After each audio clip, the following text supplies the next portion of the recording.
dan salah itu relatif, tergantung siapa yang menilainya. Nah, gue setuju dengan pendapat tersebut. Karena kalau misalkan contohnya aja kamu ada di pihak perdukunan, tentu yang gue lakukan adalah hal yang salah pasti dinilainya, karena dapat membuat orang-orang sadar terhadap penipuan-penipuan yang dunia perdukunan lakukan, sehingga rezeki di dunia perdukunan semakin lama semakin menipis atau bahkan hilang. Jadi orang gak gampang dibodoh-bodohi lagi. Jadi orang-orang yang ada di pihak perdukunan akan menganggap yang gue lakukan adalah hal yang salah.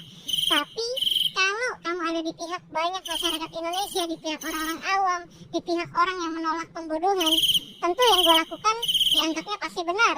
Karena ya memang orang-orang jadi bisa terhindar dari penipuan-penipuan ataupun pembodohan yang dilakukan oleh dunia perdukunan, sehingga tidak dirugikan. Jadi benar atau salah tergantung kamu ada di pihak yang mana. Netizen Indonesia berpikir positif bahwa sebenarnya anak ini membodohi orang banyak, sangat-sangat membodohi orang banyak.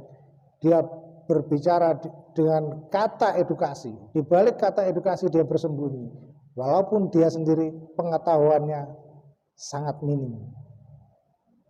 Saya berharap semuanya netizen Indonesia lebih cerdas lagi untuk menyikapi ini. Jangan mau lagi dibodohi oleh si bancet merah ini, yang sebenarnya tidak memiliki kapasitas apa-apa. Dia hanya sekedar seorang pesulap, dia hanya sekedar seorang YouTuber yang ingin membesarkan dan numpang hidup dari YouTube-nya dengan cara menginjak-injak para YouTuber yang lain, dengan cara menginjak-injak karakter orang lain, bahkan kalau perlu dia bunuh karakter orang itu dengan cara dia bersembunyi di balik kata edukasi, mencerdaskan bangsa. Namun sesungguhnya dia sendiri yang membodohkan bangsa ini. Begitu banyaknya orang terbodohi oleh tingkah laku si bancet. Karena ya masyarakatnya juga gampang percaya tanpa adanya bukti. Buktiin dong, kalau di ilmu merah jelas.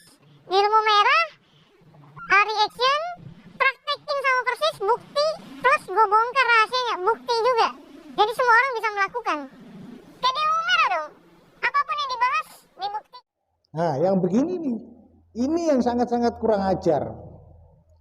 Dia sendiri tidak bisa membuktikan apa yang dia bisa. Dia seorang pesulap, tapi dia tidak terkenal sama sekali di Indonesia.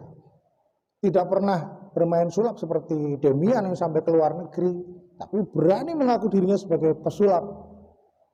Padahal si bancet merah ini hanya mencari popularitas. Video seperti ini tadi menyatakan, memperlihatkan bahwa dia curhat. Apa yang berlaku atas dirinya dia tuduhkan kepada orang lain, kepada masyarakat Indonesia. Tanpa bukti berani berkata-kata. Dia sendiri tanpa bukti berani mengata-ngatai orang lain penipu. Sedangkan dia tidak mengerti praktek apa yang dilakukan orang itu. Dan siapa korbannya yang ditipu pun tidak pernah ada yang lapor polisi. Jadi seperti ini sangat luar biasa membodohi. Dia mengatakan orang lain melakukan pembodohan publik, tapi dia sendiri melakukan pembodohan itu. Saya harap netizen Indonesia lebih cerdas lagi, lebih pintar lagi dalam menelaah, dalam memikirkan apa yang dia pertontonkan. Apapun tontonan yang ada di smartphone Anda dari seorang bancet merah ini, Anda 2-3 kali berpikir tentang kebenarannya. Jangan langsung ditelan mentah-mentah. Karena bancet merah inilah 2 kali ini menghebohkan negara Republik Indonesia ini. Hanya karena ulah dari bancet merah ini yang mencari popularitas. Saya tahu saat ini dia sedang turun. Masyarakat Indonesia, sumber daya masyarakat Indonesia kok bisa-bisanya percaya sama video yang orang lain yang ngomong, terus asal percaya-percaya aja tanpa adanya bukti gitu. Kata kalian masyarakat Indonesia harus cerdas, jangan mau dibodohi si bancet merah anak kecil yang tidak tahu apa-apa ini, yang sok-sokan tahu, sok-sokan pintar walaupun dia tidak pintar. Tulang kalau posisi kita begini persis patah gitu terus balik lagi, ini bisa nyambung sendiri. Tapi kalau patah terus gak ganti posisi. Ini perlu ahli patah tulang seperti Dayak, seperti Haji Naim, seperti keluarganya Haji Naim ya, yang sekarang masih membuka praktek. Ini kalau begini ya perlu diobatin, perlu digeser dulu tulangnya ke arah yang benar gitu, biar ini rendahkan. Kalau memang dia mampu dan menganggap ini biasa-biasa saja, tentunya dia mempertontonkan bagaimana dia membetulkan tulang orang. Saya melihat Ibu Ida luar biasa. Dia ahli dalam membetulkan persendian yang mengalami dislocation. Ahli di situ. Dia pandai. Tetapi teori yang disampaikan si Bancet Merah ini hanya teori tanpa praktek. Kalau cuma bicara teori saja, semua orang bisa membaca di Google juga bisa. Jadi masyarakat Indonesia harus lebih cerdas lagi. Jangan mau dibodohi si Bancet Merah ini, yang sebenarnya pandai ngomong, pandai menilai orang lain, tapi tidak bisa mempraktekkan apa yang dia omongkan. Justru selama ini dia membodohi orang banyak dengan channel YouTube-nya, menggiring opini orang lain untuk subscribe berjuta-juta orang subscribe Bancet Merah adalah orang yang sudah terbodohi oleh tingkah lakunya anak ini. Pengobatan yang sifatnya tradisional atau yang diatur dalam Undang-Undang Kesehatan tahun 2009 yang menyatakan itu sebagai penyehatan komplementer. Silakan buka Undang-Undang Kesehatan tahun 2009. Di situ disebutkan penyehatan komplementer, bukan pengobatan.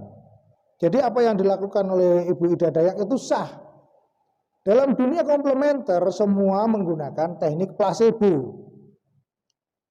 Si Bancet Merah ini tidak begitu paham dengan placebo. Saya rasa tidak paham dengan placebo. Bahwa sebenarnya ada 3 hal yang sering dilakukan di dalam dunia medis ataupun di dunia penyehatan komplementer. 1, placebo efek.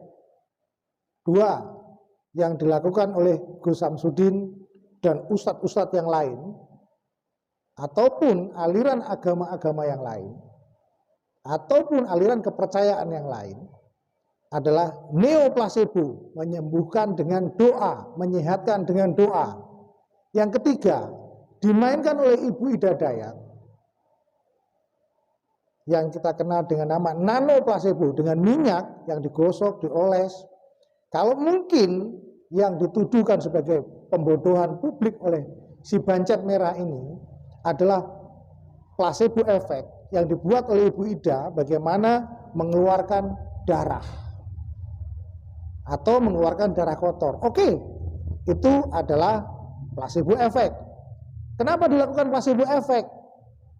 Supaya pikiran pasien itu netral. Siapa tahu di dalam situ, kalau memang Bancet Merah ini paham dengan dunia placebo, mengerti tentang placebo, tidak akan berbuat seperti ini. Dia pasti punya etika dan berpegang pada kode etik sebagai seorang hipnotis, seorang pelaku hipnoterapi.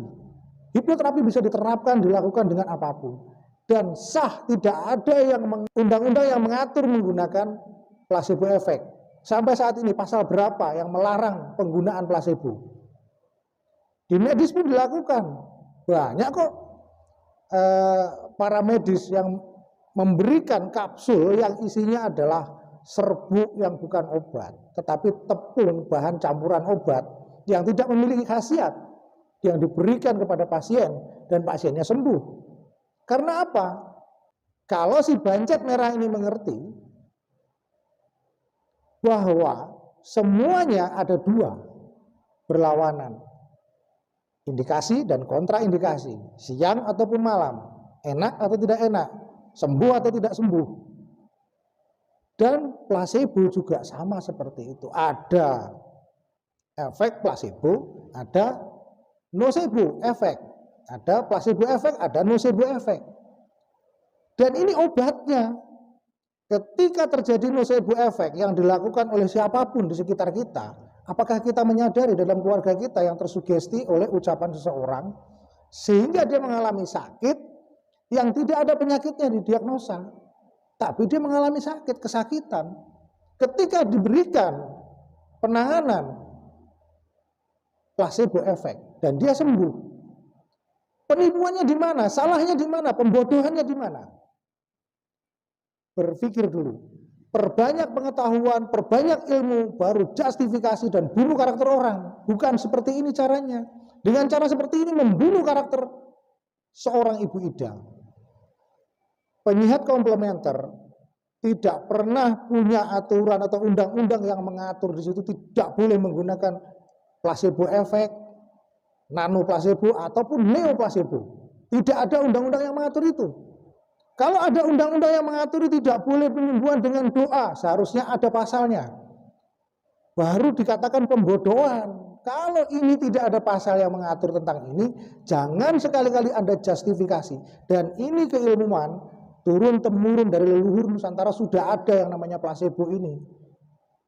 Walaupun dulu tidak dinamakan placebo, karena orang Barat menyatakan ini placebo, artinya pengobatan kosong, tidak ada obatnya tapi menyembuhkan. Terus salahnya di mana? Kami para praktisi ini yang bodoh, atau kamu bancet merah yang goblok? Camkan itu, anak muda. Semoga lebih pandai lagi mencerna apa yang Anda tonton. Rahayu, rahayu, rahayu.